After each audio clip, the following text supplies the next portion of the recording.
There is a moment somewhere between the end of Season 3 and the beginning of Season 4, where everything feels almost possible.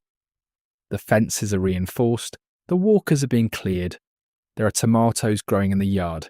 For just a breath of time, the prison looks less like a holding cell for the dying and more like something that might actually last. And then it doesn't. But tonight we're going to sit with that breath for a while. We're going to ask the question that has lived in the back of every Walking Dead fan's mind since the moment that Tank came through the fence. What if the prison never fell? What if the governor never made it back? What if Rick's group held on, dug in, and actually built something that survived? Because the answer changes almost everything that comes after. Not just for the survivors at the prison, but for the entire world of the Walking Dead. So get comfortable. This is going to be a long one, and we're going to go through it slowly, carefully, piece by piece, the way this story deserves. Let's start at the beginning of the end and figure out where things could have gone differently. Before we can answer what happens if the prison survives, we need to understand what the prison actually was by the time the governor showed up with his tank and his borrowed army. Because in Season 4, the prison was not just a building anymore. It had become something genuinely rare in the world of the Walking Dead. It had become a community. Think about what Rick's group had built by that point. They had cleared the cell blocks. They had reinforced the outer fences. They had established a council to make decisions, because Rick himself had stepped back from the role of sole authority after the toll it took on him at the end of Season 3. The council included Hershel, Daryl, Glenn, Maggie, and Carol. Real distributed leadership, functioning, debating, making calls together. Not perfect, not without its tensions, but real. They had a garden, they were growing food inside the prison yard, and Hershel had expanded it considerably over the course of that fourth season's first half. There were real discussions about long-term sustainability, about which crops grew best in that soil, about how to store food for winter. These were not the conversations of people who expected to leave soon. They had medical facilities, basic but functioning, with a sick bay that Hershel was running with genuine skill. The flu outbreak in the first half of Season 4 had nearly broken that sick bay and nearly broken Hershel along with it. He had spent days sleeping on a cot in the ward, treating patients, trying to keep people alive with what he had, knowing that if he left he might collapse, and if he stayed he might catch it too. He stayed. That is who Hershel was. They had a school of sorts. Carol was teaching the children, and not just arithmetic. She was teaching them survival skills, quietly, without sanction from the full council, in sessions framed as story time. This became one of the season's more interesting moral debates when Rick found out whether you protect children by keeping them innocent or by preparing them for the world they actually live in. The prison was having that debate, a real community debate about values and children and what kind of people they wanted to be raising. They had a population. By Season 4, the prison had taken in survivors from Woodbury. Not hardened fighters like Rick's core group, regular people, older men and women, families, a couple of teenagers, people who needed protection and structure and a reason to keep getting up in the morning. And the prison, somehow, was providing it. The Woodbury integration was not seamless. There were tensions, suspicions, people on both sides who were not sure the arrangement was going to hold. But it was holding, and they had names on things. Judith Grimes had a crib. Carl had a cell that felt like his room. Rick had a cell that felt like home enough that he was thinking about farming instead of leading, about seeds instead of strategies, about what the ground could grow rather than what needed to be defended. These are not small things in the apocalypse, these are enormous things. Because permanence is almost unimaginable in this world, and the prison had begun to feel, cautiously, like it might be permanent.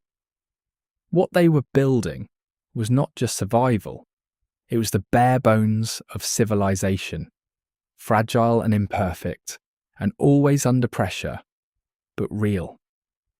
You could feel it in the way people moved around the yard, the way the council meetings had developed a rhythm, the way Carol's class had become something the kids looked forward to, rather than something imposed on them. And so when we ask the question, what if the prison never fell, we are really asking something much bigger.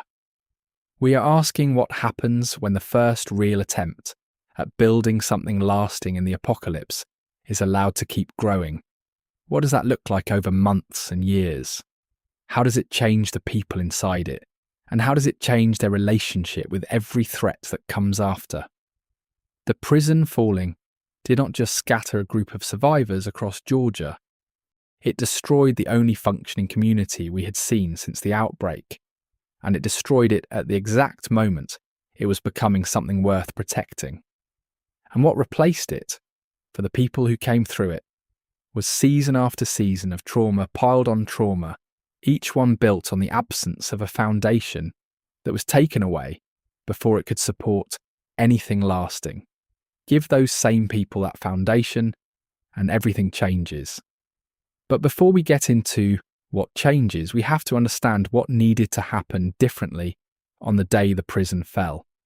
Because the divergence point is not where you might expect it to be.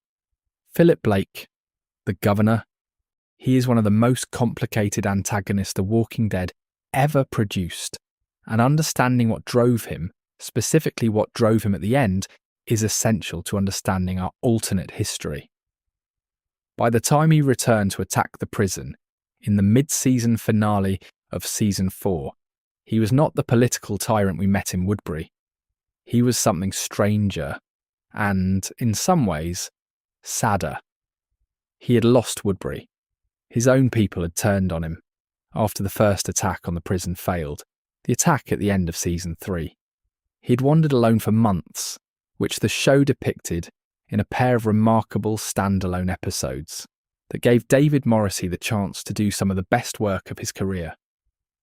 During those months, he found a new family. A woman named Lily, her daughter Megan, her sister Tara. People who did not know who he had been. People who simply saw a man who seemed capable, who could protect them, who showed up at the right moment. And he had genuinely connected with them, Megan especially. He had started teaching her chess. He'd started looking like a man who might possibly be on a path back towards something human. And then Megan was killed by a walker. Right there in the camp, while Philip was away negotiating with Hershel and Rick at the prison fence. He watched her die from a distance, too far away to do anything about it. And whatever thread had been pulling him toward redemption snapped in that moment. What followed was not strategy, it was grief converted into destruction. The governor returned to his gathered army, placed Megan's reanimated body on the ground, shot it, and gave the order to take the prison. There was no real plan for what came after. No clear vision for how he would hold the facility, how he would feed the people he was using as soldiers, what victory was actually supposed to look like. The tank was not a military calculation. It was a statement. Break this. Break what Rick has built. Make the world look the way it feels inside my head right now. Which means that our point of divergence does not need to be enormous. It does not require some elaborate twist in the story.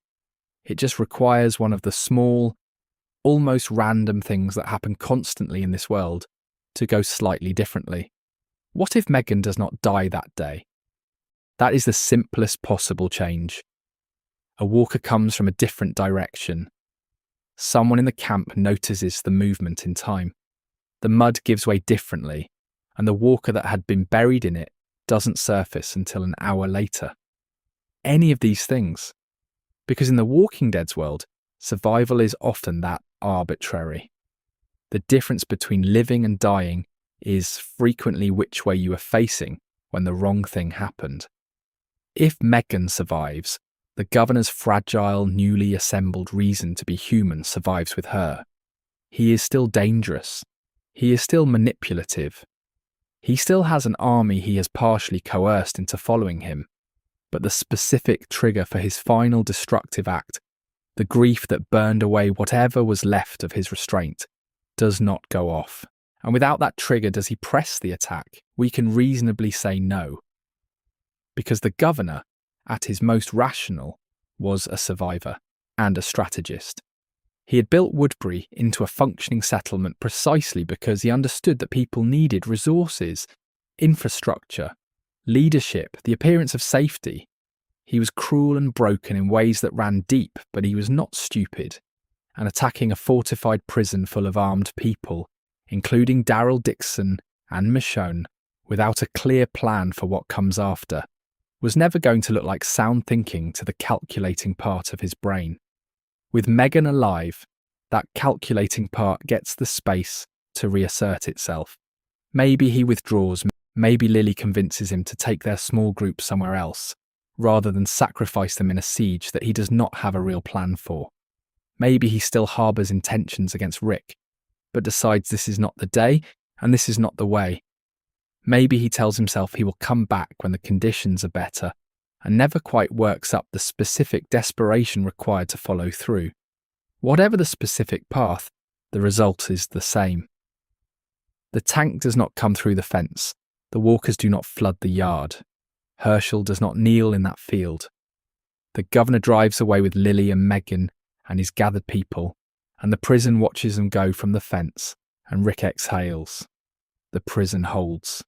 And from that single moment, we start building a very different world. Let's say the governor withdraws in mid-November, roughly where the timeline places the mid-season finale of Season 4. He takes his group, he leaves the area around the prison, and Rick's people spend the next several weeks in a state of heightened alert, not sure whether the threat is truly gone or simply delayed. Scouting runs go out daily. The fences get a third reinforcement layer. People sleep lighter than they had before. This tension is important, because even in our alternate timeline, the prison community does not simply relax and go back to planting tomatoes. The governor's army had demonstrated something that could not be unseen. They were vulnerable. A large enough force with the right equipment and enough desperation could threaten everything they had built. The fact that it did not go badly does not mean it could not have. And everyone in that yard knows it.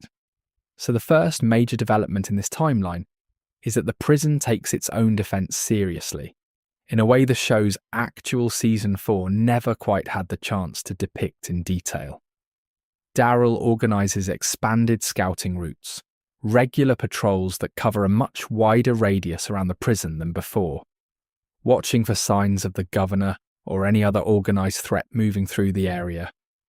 He brings in a handful of the more capable Woodbury survivors and teaches them what he knows. Not everything at once, because trust has to be built through action rather than given outright, but enough to extend the eyes of the community considerably. Carol, who had already been running her own quiet operations within the group, including the children's classes that Rick had mixed feelings about, and the decisions she'd made during the flu outbreak that Rick had even more mixed feelings about, steps into a more formal role that suits her better than any informal one she had previously occupied. She is methodical and unsentimental, and she thinks about problems from the inside out, which is exactly the kind of thinking a community under threat needs. She runs drills. She has conversations with people about what they would do in specific scenarios. She makes the prison's defence something that everyone has thought about rather than something only the core group handles. Glenn and Maggie map the surrounding area in detail over the weeks following the governor's departure. They identify choke points where a large force would be slowed, secondary retreat paths, locations that might work as emergency fallback positions if the prison itself somehow became untenable. They do not share all of this with the full community because some of it would only produce anxiety without producing useful action, but they share it with the council, and the council uses it. And Hershel keeps working. Hershel's survival is the variable that shapes this entire alternate timeline more than any other single factor, and we're going to spend considerable time with what that means.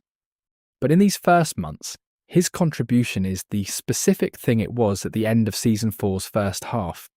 He is the medical centre of the community, the person who keeps people alive who might otherwise not make it. And that function is not glamorous, but it is foundational. In a community of 50 to 60 people, every life preserved is a relationship maintained, a skill kept inside the community's walls, a thread in a fabric that grows stronger with each passing season. By the time spring arrives, roughly 6 months after the governor drove away, the prison has stabilised in a way that the original show never allowed it to. The population is fed. The defences have been meaningfully improved. The council has handled a half-dozen significant internal disagreements without any of them becoming fractures. And the community is, cautiously, beginning to feel like it might actually last. Which is exactly when Abraham Ford arrives. In the original timeline, Rick's group encountered Abraham, Rosita, and Eugene on the road after the prison fell. Their meeting happened under the worst possible conditions for any meaningful connection. Desperate people in desperate circumstances, each group assessing the other for threat level before anything else. Eugene's mission to reach Washington, D.C., and supposedly deliver a cure to the people who could use it, became the organising logic for a significant portion of the post-prison journey, even after the mission's central premise collapsed. But in this timeline, the road encounter does not happen. Rick's group is not on the road.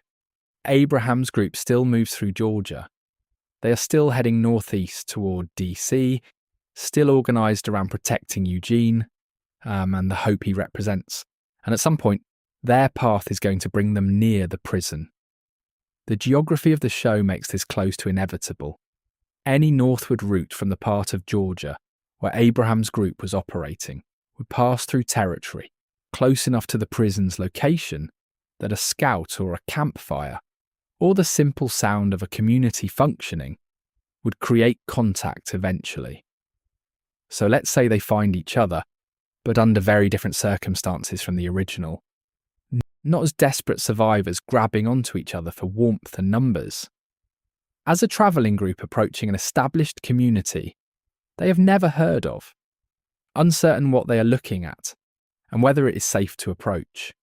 That changes the dynamic considerably and in interesting ways. Abraham's approach to everything is the approach of a soldier with a mission that he has decided is the only thing keeping him functional. He is driven, aggressive, and not particularly interested in stopping for anything that does not directly advance the march toward DC.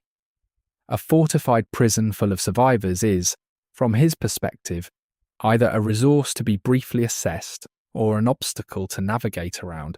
He is polite about it, or as close to polite as Abraham gets, but his eyes are already on the road north, while his boots are still on the approach to the prison fence. And then Hershel talks to him. This is an encounter the original show never had the chance to give us. The Hershel and Abraham conversation, in any form, is one of those alternate universe pairings that seems almost tailor-made for the kind of slow, thoughtful conflicts that The Walking Dead did so well in its best seasons. Because these two men represent completely opposite philosophies about what survival means and what it is for. Abraham believes in forward motion, in mission, in the idea that the only real answer to the apocalypse is a cure, delivered by the people willing to sacrifice everything to deliver it. Standing still, building a garden, making a council, and a school, and a sick bay. All of this is fine for the people who need it, but it is not the real work. The real work is the road. The real work is getting Eugene to Washington. Hershel believes in staying, in building, in the radical, almost old-fashioned idea that the answer to a world that has collapsed is not to find someone who can restore it, but to build something new in the ruins of it, with the people who are already there, using what you have rather than waiting for a solution that may never come. Neither of them is entirely right, and the conversation between them goes on for longer than Abraham intended, because Hershel has a specific quality that very few people in this world possess. He is not easily dismissed. Not because he argues loudly or insists on his position, but because he asks questions that are difficult to wave away. He asked Abraham what he thinks Washington looks like right now. He asked what the plan is if Eugene is wrong. He asked what Abraham would do with himself, and with the people he is protecting, if the mission were completed tomorrow. These are not hostile questions, they're genuinely curious ones. And Abraham, who has organised his entire emotional life around not having to ask them, finds them harder to shake than he expected. What Hershel can offer Abraham that the road cannot is evidence. The prison is evidence. It is a functioning community of 60 people in the middle of the apocalypse. Not perfect, not without its problems, but fed and defended and organised and in conversation with itself about what it wants to be. That is more than Abraham has seen in a long time. That is more than most people thought was possible. Whether Abraham's group ultimately continues north or decides to stay for a while, and in this timeline the answer is somewhere in between. What matters is that the encounter reshapes how both groups understand the possibilities available to them. The prison gains Abraham's military knowledge, his understanding of organised threat response, and his willingness to share what he knows even if he does not stay to apply it himself. Abraham's group gains something harder to put into words, but equally important. They gain the image of what success looks like. And that image, for Abraham in particular, does not make him abandon his mission. But it makes him more honest with himself about why he is on it, and what he is hoping to find at the other end. The meeting in our alternate timeline is the beginning of a connection that eventually brings Abraham's people back to the prison network. Not immediately, not because Abraham had a change of heart on the road, but because DC turns out to be what it looked like from a distance, and the network turns out to be growing into something worth returning to. It is difficult to overstate what Hershel's continued survival means for this alternate world, not just for the prison as a building or a community, but for the culture that grows outward from it over months and years. Hershel Green, by season 4, was one of the most fully realised characters The Walking Dead ever produced. He had begun as an obstacle, a stubborn patriarch who could not bring himself to accept the full reality of what had happened to the world, keeping walkers in his barn because he could not let go of the people they had been. His transformation from that refusal into something like wisdom was one of the show's genuinely earned character arcs. By the time of his death, he was irreplaceable, and the writers knew it. They killed him specifically because they wanted the audience to feel the loss of something that could not be substituted or recovered. That is what his death accomplished in the original story. It accomplished the feeling of permanent loss. In our timeline, that loss does not happen, and what we get instead is the chance to see what Hershel actually builds over time. His medical work continues to be important, because in a world without pharmaceutical supply chains or hospital infrastructure, a trained veterinarian with field experience and genuine adaptability is the difference between survivable and unsurvivable across a wide range of injuries and illnesses. He keeps people alive who would otherwise die. And in a small community where every person is a relationship and a skill and a contributor to something shared, every life preserved matters more than numbers can capture. But Hershel's greater contribution, the one that shapes the prison's culture more than anything else, is not medical. It is the fact that he keeps asking the hardest questions in the most human way possible. He does not ask, should we do this in the abstract? He asks, what does it say about us if we do? He asks, can we do this and still be the people we are trying to be? He asks, what are we actually for? These questions make things harder in the short term. Decision-making by committee is slower than decision-making by authority. Accountability processes are more painful than simple exile. Choosing to integrate people who have done bad things under the governor's influence, rather than simply driving them away, requires an ongoing commitment of energy and patience that a simpler community structure would not demand. But the prison in this timeline makes those harder choices, and it makes them better and more consistently because Hershel is there to make the case for them, not theoretically, but practically, not as abstract ethics, but as the specific application of those ethics to the specific situation in front of the council this week. Take Carol's situation during the flu outbreak. In the original story, Carol killed Karen and David, two of the flu patients, to prevent the disease from spreading. She made the call herself, without the council's knowledge, because she believed it was the right thing to do and she did not want to waste time on a process that might reach the wrong conclusion. Rick found out and exiled her, and she went on a long, remarkable journey of self-reinvention before eventually returning. In this alternate timeline, Hershel is the reason that situation does not end in exile. He is the mediating presence who holds the council in conversation about what happened and why, who insists that the community cannot simply make a decision of that weight and then not examine it. He does not excuse what Carol did. He does not pretend the killing of two living people was not a serious thing. But he also does not allow Rick to simply cut Carol out and move on as if the community is something that can be maintained by subtraction rather than by conversation. What happens instead is harder than exile. It is accountability without expulsion. Carol stays in the community and answers for what she did, to the council and to the community as a whole, in a process that is uncomfortable for everyone involved, including Carol.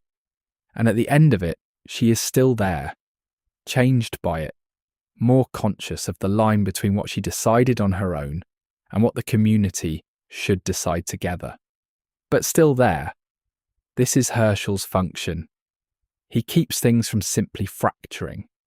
He holds the community in conversation with itself through the moments when it would be easier to let it break.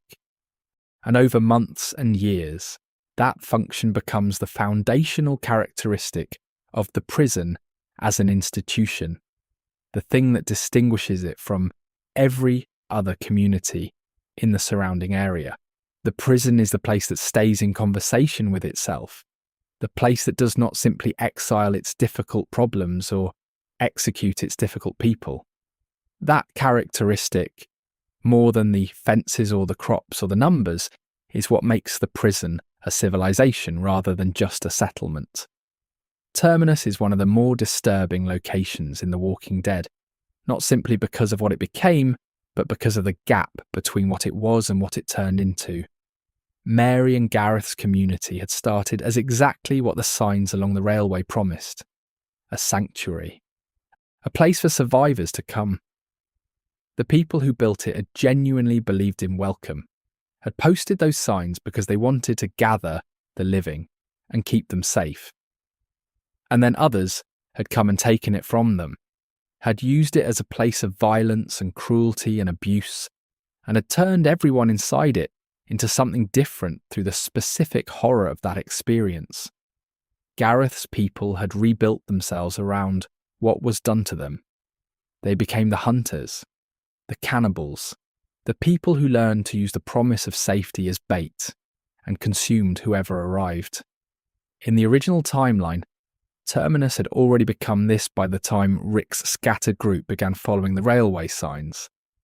The prison falling sent people outward into a landscape where Terminus's markers were the only signs of organised humanity on the roads, and those people found what appeared to be hope and turned out to be a trap. In our alternate timeline, the prison does not fall. The people who would have followed those signs are, for the most part, still inside the prison's fences rather than walking the roads of Georgia. The specific flow of traffic toward Terminus, the flow that sustained it and that eventually attracted Rick's group, does not happen in the same way. But Terminus is still there, it is still operating. Gareth and Mary and their people are still in that building, still doing what they do, just with a different and probably smaller population of victims. The world's cruelty does not stop because the prison held. It just takes different shapes. The question in this alternate timeline is when the prison finds Terminus, and under what circumstances. The most likely path is through the prison's expanding network of scouts. Darryl and a few of the more capable Woodbury survivors, ranging further out as the community stabilises and the immediate threat of the governor recedes, begin finding the railway signs. The markers, with their promises of sanctuary and their directions, are hard to miss once you're looking at the rail lines. And the prison's growing population means that Darryl is actively looking for information about the broader landscape, including any organised groups operating in the area. So Rick's people investigate Terminus the way they investigate every potential contact in this timeline, carefully, with scouts ahead, with a prepared response if things go wrong. Not as a desperate group who had no choice but to follow the signs and hope, as a community that has the luxury of caution. What they find is not a friendly settlement that happens to be run by traumatised cannibals who have not yet reached the point of attacking their visitors. What they find coming in from the outside rather than walking through the front gate is the reality of what Terminus is. And that reality produces a confrontation that looks very different from the one in the original story. The prison comes to Terminus with numbers and organisation and a plan. Not with 12 exhausted survivors climbing over a fence and walking into a rail car. The confrontation is still dangerous. Gareth's people are not helpless, but it is a confrontation that Rick's community is equipped to have, rather than one they stumble into at their lowest. What Hershel argues for afterward, predictably, is the same thing he always argues for, that not everyone in Terminus is equally responsible for what it became. That some of them were there because they had nowhere else to go, or because Gareth's authority was impossible to resist, or because they had been broken down far enough that they stopped questioning what was being done in front of them. That some of them might be survivable, if that word can be applied to people who have done what those people have done, and if the community is willing to do the hard work of figuring out who. The prison does that work. Not easily, not without significant conflict. But it does it because it has been practising doing it since the Woodbury integration, and because Hershel is there to make the argument every time someone suggests it would be simpler and safer to simply move on. Some Terminus survivors eventually find their way into the prison's community. They carry with them something that turns out to be useful, a clear, lived understanding of what happens when a community loses the principles it was founded on and does not find a way back to them. That lesson, learned at considerable cost, shapes how the prison's leaders think about the threats still to come. And those threats are coming. The biggest one of all is still out there. In the original timeline, Rick's group found Alexandria in the second half of Season 5 and the beginning of Season 6. They arrived there shell-shocked and exhausted, and deeply suspicious of the comfort and safety they found inside its walls. They had been through Terminus, through Grady Memorial Hospital, through months on the road, and by the time they walked through Alexandria's gates, they were somewhere between feral and utterly worn down. Rick's first serious instinct, famously, was that they should take Alexandria if the people who lived there were not capable of holding it themselves. He was not entirely wrong about the Alexandrians' vulnerability. But the frame of mind he was in when he made that assessment was the frame of mind of someone who had been stripped of every foundation and was operating on pure survival calculus. In our alternate timeline, the meeting between the prison community and Alexandria happens under completely different conditions. Aaron, Alexandria's recruiter, would still be out in the world doing what he does, ranging widely, observing communities and individuals extending invitations to people who seem like they would add to rather than destabilise what Deanna Monroe has built. In the original story, Aaron found Rick's group on the road and was impressed by their competence, even in their current state. In this timeline, Aaron finds the prison, and finding the prison is a different thing entirely from finding a group of survivors, because Aaron does not arrive at the prison fence and offer Rick's people a safe place to rest. He arrives at a fortified community of 60-plus people with an established governance structure, a working agricultural operation, a medical facility, a defence protocol, and a founding culture that has been developing for over a year. He is not recruiting survivors. He is making contact with a potential partner. The conversation Aaron has at the prison fence, and then inside the prison with the council, and then at length with Hershel specifically, is the conversation that eventually leads to an alliance rather than an absorption. Because Deanna Monroe, when Aaron brings back what he has found, understands what it means. Alexandria was well defended by the original world standards. It had walls and supplies and the organisational intelligence of a former congresswoman and the people she had gathered around her. But it was intellectually isolated.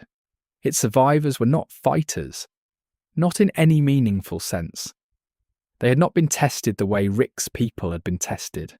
They had former architects and librarians and politicians and therapists, people with enormous long-term value for any serious project of civilization building, but with an immediate vulnerability to organised external threat that Deanna was honest enough with herself to recognise.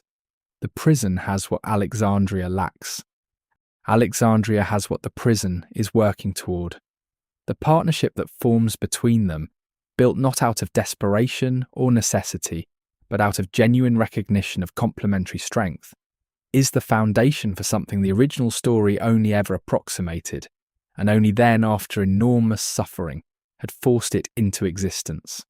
A real network, not the fractured, trauma-built alliance between Alexandria and the hilltop, and the kingdom that eventually emerged in the original story, forged under Negan's brutality and sustained by the shared experience of loss, but something built deliberately, from a standing position, by communities that chose each other rather than being pushed together by catastrophe.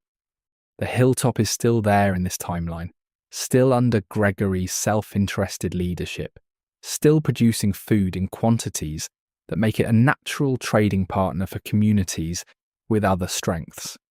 The kingdom is still there under Ezekiel's theatrical but genuinely compassionate authority, still maintaining its particular culture of dignity and purpose. The connections between these communities form more gradually and more organically in this timeline because the specific pressure that forged them in the original story, Negan's simultaneous violence against all of them, is not yet present, but the connections form. And the prison, as the community with the longest track record of honest, accountable self-governance, has a kind of authority within the network that does not depend on Rick claiming it or fighting for it. It is the authority of demonstrated example. Hershel has been in relationship with the people at the hilltop and eventually the kingdom through the kind of slow, patient contact that the original timeline never allowed. And what those relationships are built on is trust. Trust in this world is worth more than weapons, and the prison has been building it for longer than anyone else in the region. The saviours are inevitable. Negan is inevitable. This is perhaps the single most important thing to hold on to when imagining our alternate timeline, because there is a temptation, when you remove the prison's fall from the equation, to imagine a version of The Walking Dead where the community simply build and grow and the worst threats never materialise. But the saviours were not created by anything the prison community did or did not do.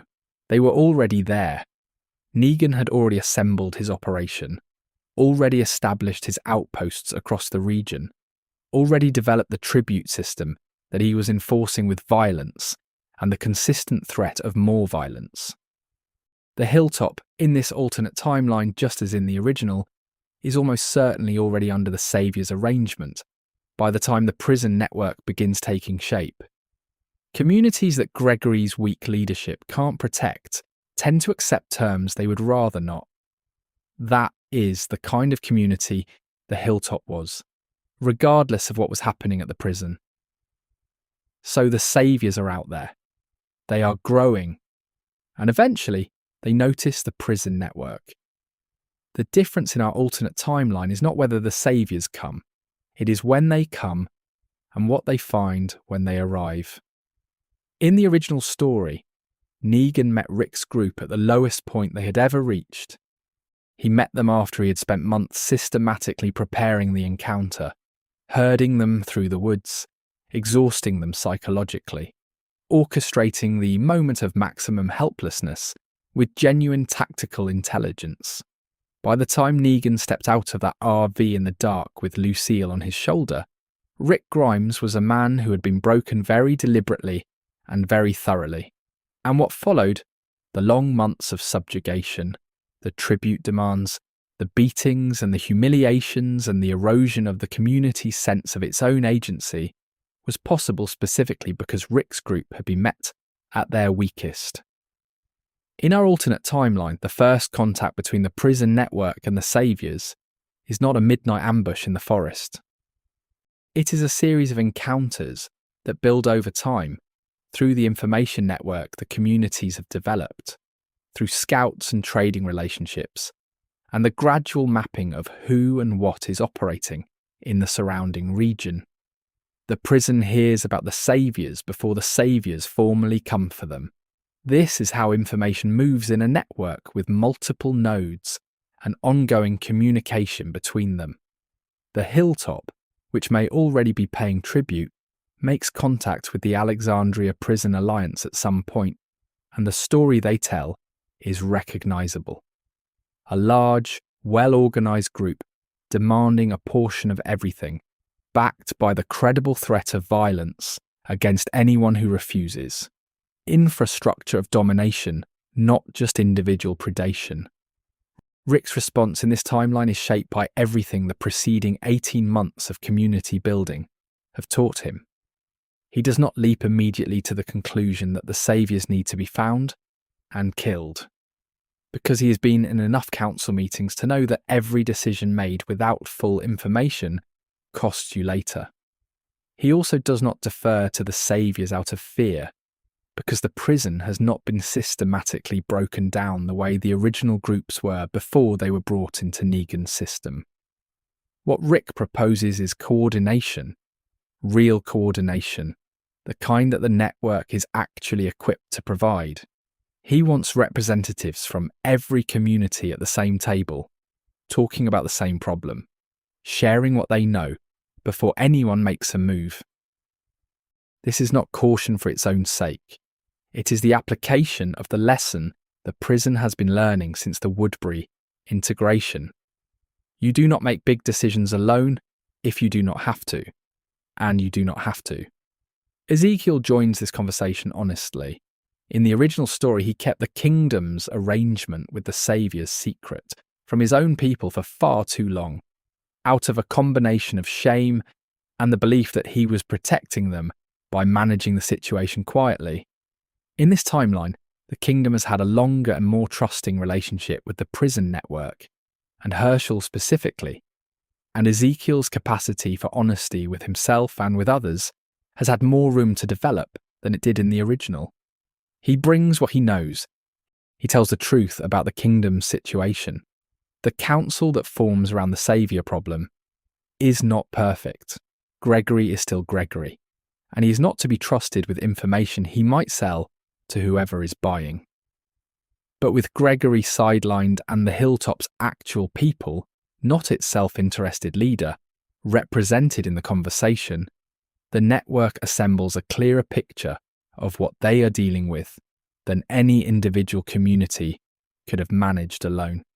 They prepare, not dramatically or with dramatic speeches about fighting back, practically the way Hershel approaches every problem.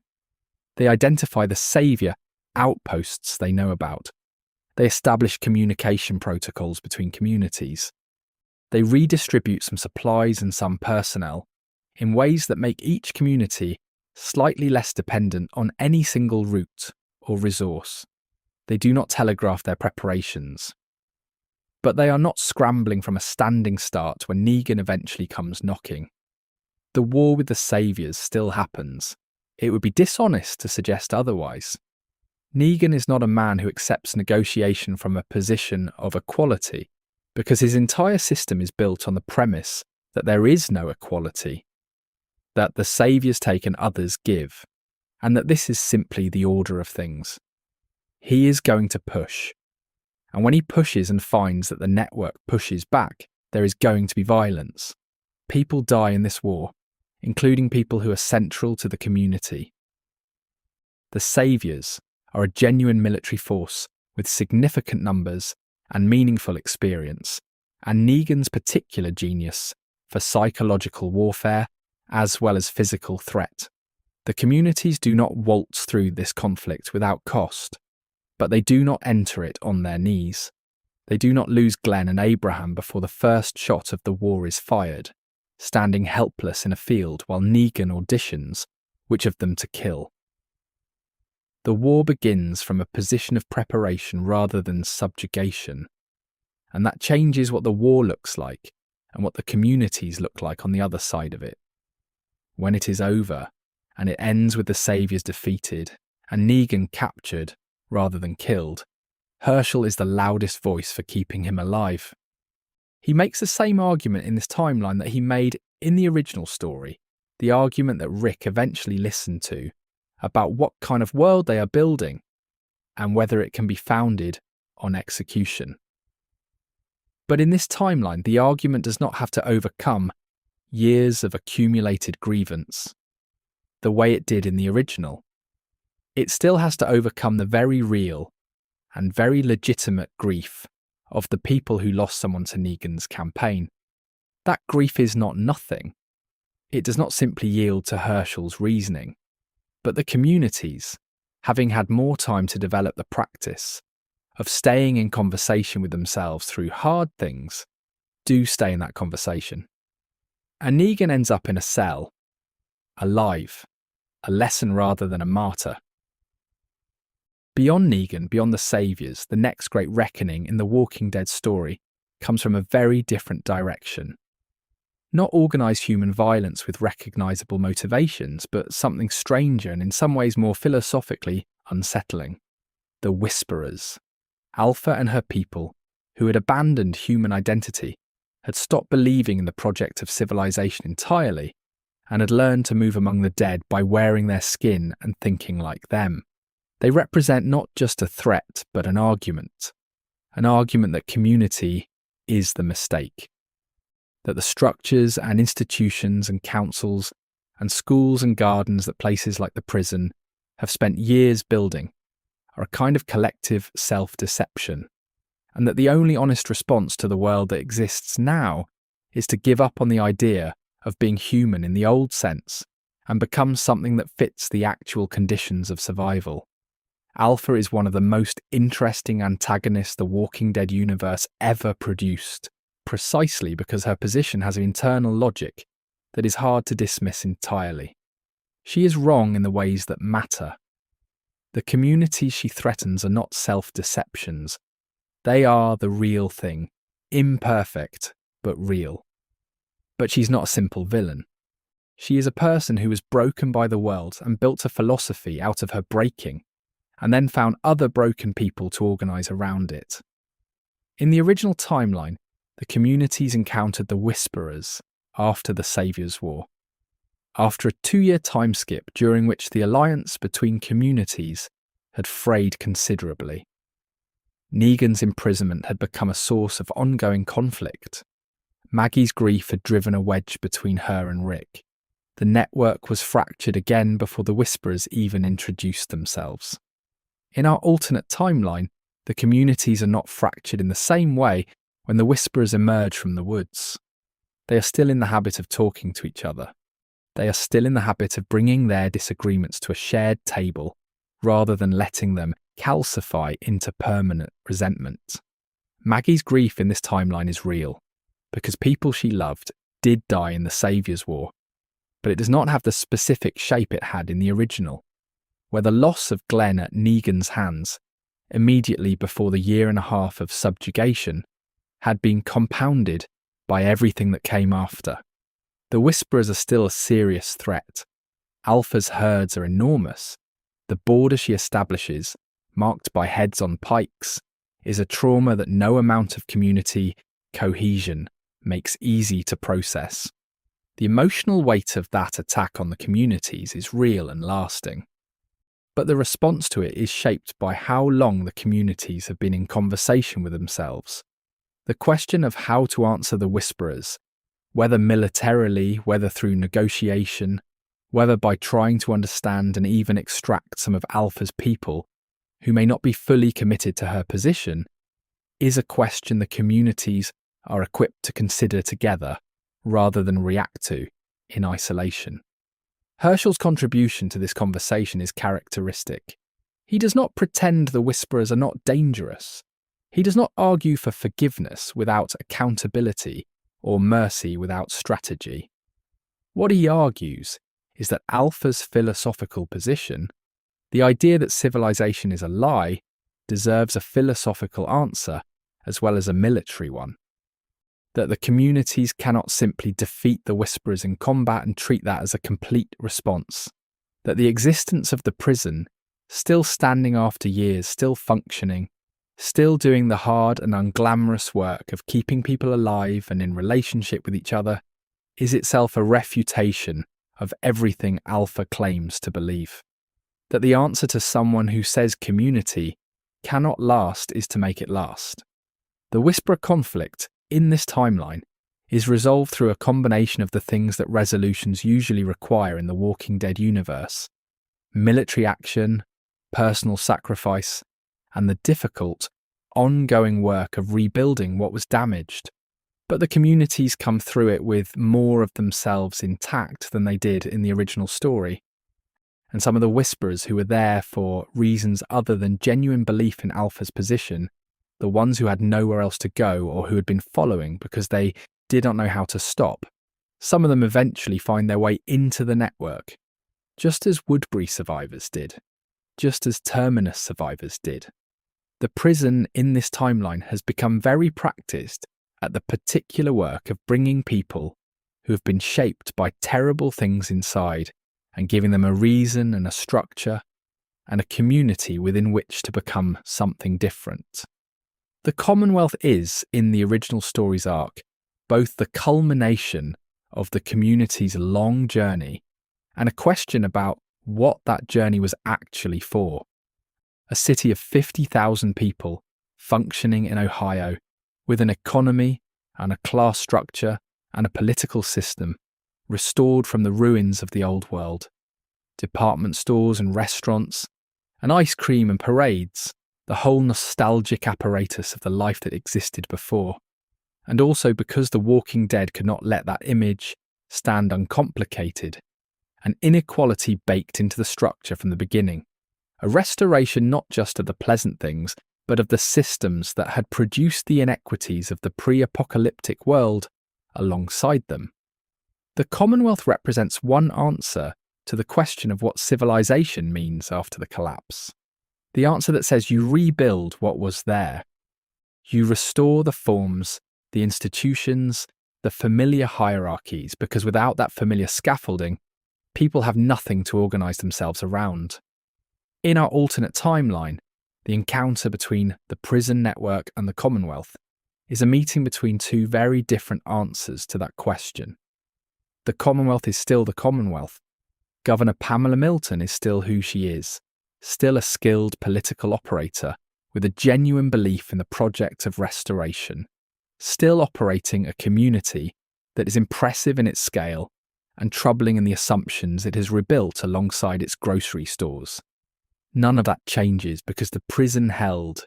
The Commonwealth story is not shaped by what happened in Georgia, but what changes is who is sitting across the table when the two worlds make contact.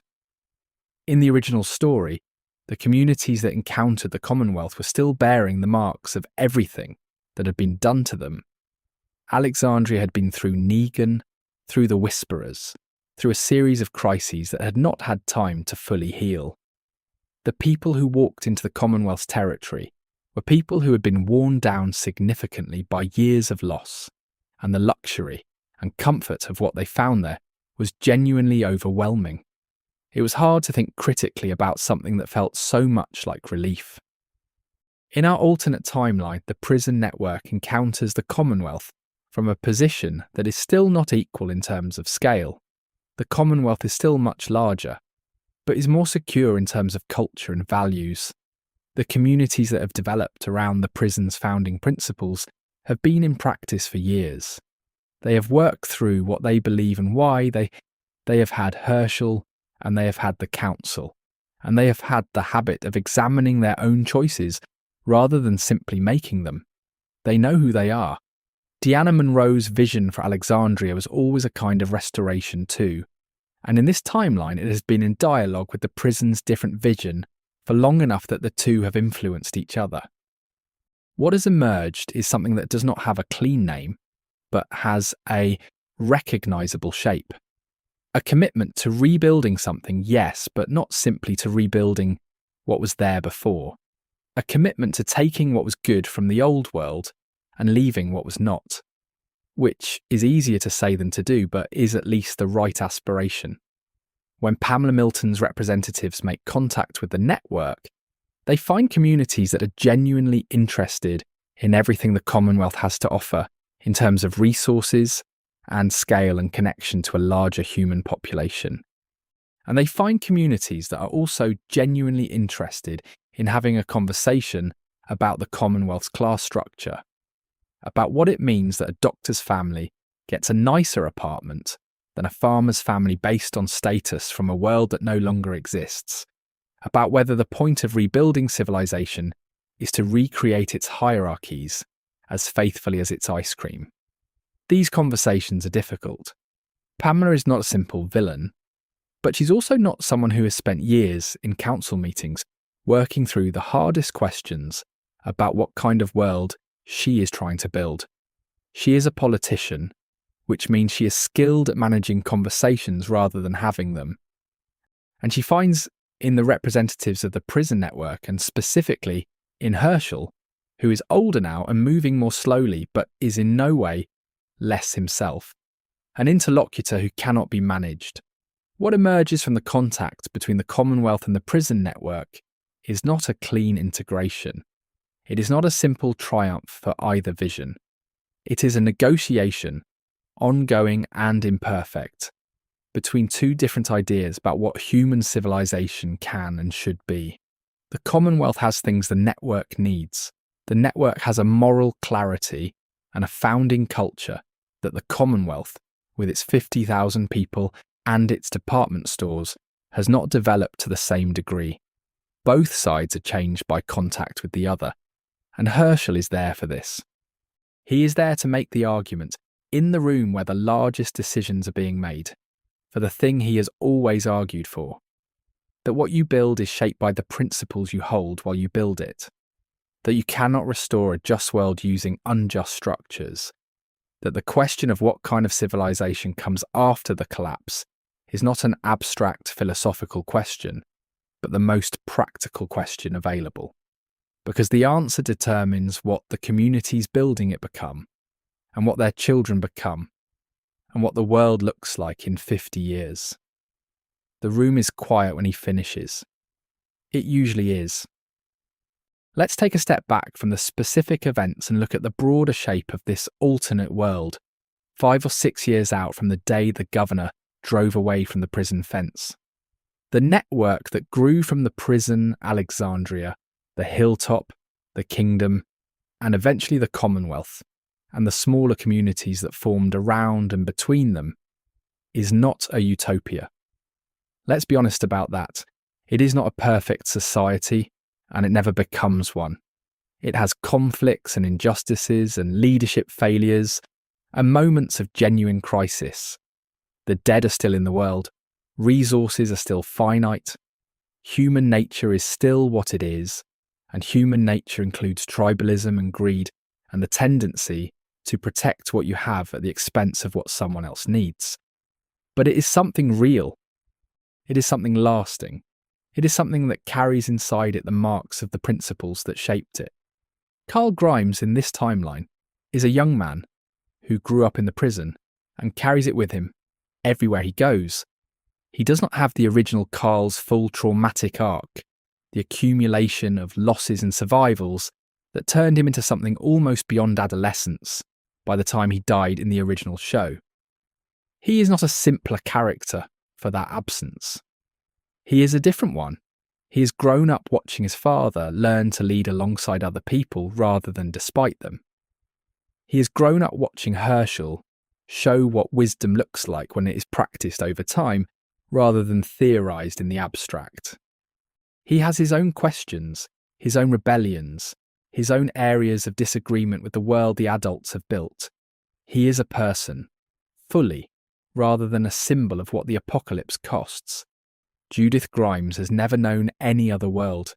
She was born into the apocalypse, and she has grown up in the version of it that the prison survival helped create. She is curious and capable, and by the account of everyone who interacts with her, remarkably unafraid. Not in the reckless way that comes from trauma, from having had fear conditioned out of you by repeated exposure to things that should be feared. In the solid, grounded way that comes from security. From having grown up somewhere that felt like home, with people who treated the future as something worth planning for. Maggie Green Ree is one of the network's key leaders by this point, and she has grown into that role in a way that the original story suggested was possible, but could not fully depict, because the original story kept pulling the ground out from under her.